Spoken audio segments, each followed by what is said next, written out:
Erick Thohir sudah mewanti-wanti buat pelatih kepala Sintayong untuk fokus saja, tidak perlu banyak bicara, mengeluh apapun itu tentang Asian Cup ini atau Piala AFF, soal padatnya jadwal pertandingan dari satu laga ke laga yang lain, dan ini menimbulkan seperti ada keluhan-keluhan dengan waktu perjalanan yang dianggap mepet ya, dengan perjalanan yang jauh sehingga durasinya cuma 3 hari sudah langsung bermain. Tapi saya pikir apa yang dikatakan Pak Erick itu benar, karena dialami juga oleh semua tim, bukan cuma Indonesia. Jadi tidak perlu banyak keluhan. Pak Erick hanya minta STY, udah Anda fokus aja pertandingan, karena toh kita melawan Filipina juga durasinya panjang, ada 5-6 hari kita istirahat, sementara Filipina dan Vietnam masih akan bermain hari ini ya, kemudian mereka bersiap besoknya mereka akan berangkat ke Indonesia, jadi waktu mereka pendek, sementara kita istirahat setelah melawan Vietnam kemarin kita kalah dengan 1-0 di Fitri Puto, kita punya waktu yang panjang ya, karena kita harus menang. Pak Erick sudah bilang target harus menang melawan Filipina, dan itu sudah bicara di depan media. Ya, bagaimana kemarin Pak Erick menyatakan bahwa tidak ada pilihan lain. Jika ingin lolos paling tidak sebagai runner up di grup B, kita harus bisa menang melawan Filipina. Ya, tidak boleh imbang karena ini beresiko. Ya. Dan apa yang dikatakan oleh Ketua Umum, saya pikir harus bisa diterjemahkan dengan baik ya oleh STY dan tim kepelatihan untuk memburu kemenangan, karena bermain di kandang.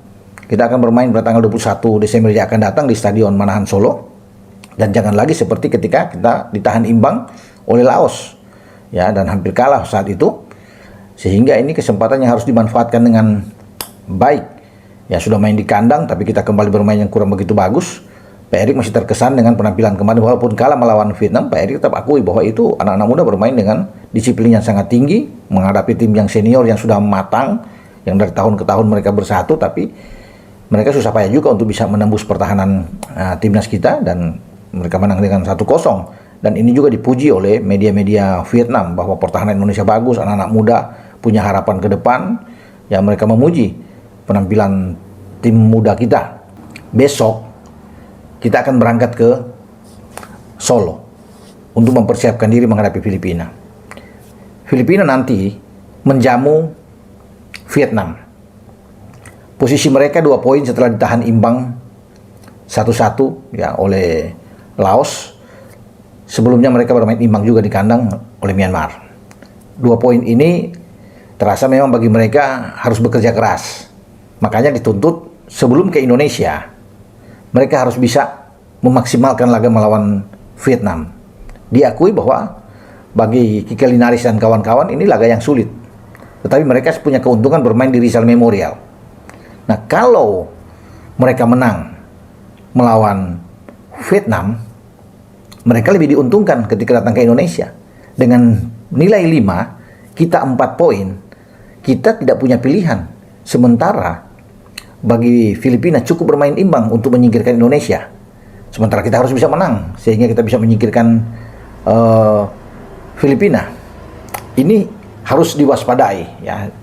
Ya, dalam tanda kutip juga, seandainya Vietnam bermain-main dengan sengaja untuk menyingkirkan kita, mereka katakan ini melepas. Walaupun dalam sepak bola itu tidak ada arti begitu, tapi kalau mereka berniat untuk bisa melepas ini, tidak bermain maksudnya ya 100% lah. Mereka santai ya, untuk kemenangan bagi Filipina kita akan sulit, karena Vietnam sekarang sudah ada di atas dengan 6 poin, mereka terasa aman ya. Karena mereka masih menyimpan 1 laga bermain di kandang setelah balik lawan Filipina. Mereka menjamu Myanmar, dan saya pikir melawan Myanmar mereka akan menang, atau mereka bermain imbang saja sudah pasti lolos dengan 7 poin ya, aman. Tapi Vietnam tentunya ingin juara grup untuk menghindar, karena dia tahu di sebelah itu Thailand sudah menjadi juara grup A setelah kemarin mengalahkan Singapura dengan 4-2. Thailand tidak terkalahkan dan pasti mereka menjadi juara grup. Nah, Vietnam tentunya ingin menjadi juara grup ya, karena bagi mereka juara grup ini pas buat mereka bermain dengan siapapun di grup A, entah Singapura, Kamboja, Malaysia, sehingga mereka bisa lolos menantang kembali Thailand yang mengalahkan mereka pada edisi sebelumnya, ya, setelah mereka kalah di final melawan Thailand. Jadi itu saya bilang, kembali ke duel antara Filipina dan Vietnam, ya semoga pertandingan ini dimenangkan oleh Vietnam, karena kalau Vietnam menang, Vietnam sudah pasti juara grup, atau Vietnam pasti cuma mencari imbang saja sudah juara grup, mereka dengan 7 poin akan aman buat mereka. Tapi kalau kejadian itu yang saya bilang tadi, dengan Filipina menang, maka kita dalam posisi yang serba sulit, ya. Kita harus menuntut habis-habisan di Manahan Solo untuk bisa mengalahkan Filipina, ya, karena Filipina membawa semangat yang luar biasa. Kalau mereka bisa memetik 3 poin dengan 5 poin, terasa mereka seperti di atas angin, ya. Sebagai ketua umum dia mendesak bahwa kita harus bisa menang melawan Filipina. Ya itu paling enak, ya, bagi kita kalau bisa melihat dari penampilan dengan kemudian kita punya Marcelino yang sudah bisa bermain, ya harapan itu ada tentunya, ya, sudah bermain di kandang, Marcelino ada, dan STY tidak boleh main-main lagi, tidak boleh bereksperimen di sini, mainkanlah pemain-pemain yang bagus, ya. Semoga STY bisa membawa kemenangan di saat kita akan menjamu Filipina sambil menanti hasil hari ini di Rizal Memorial Stadium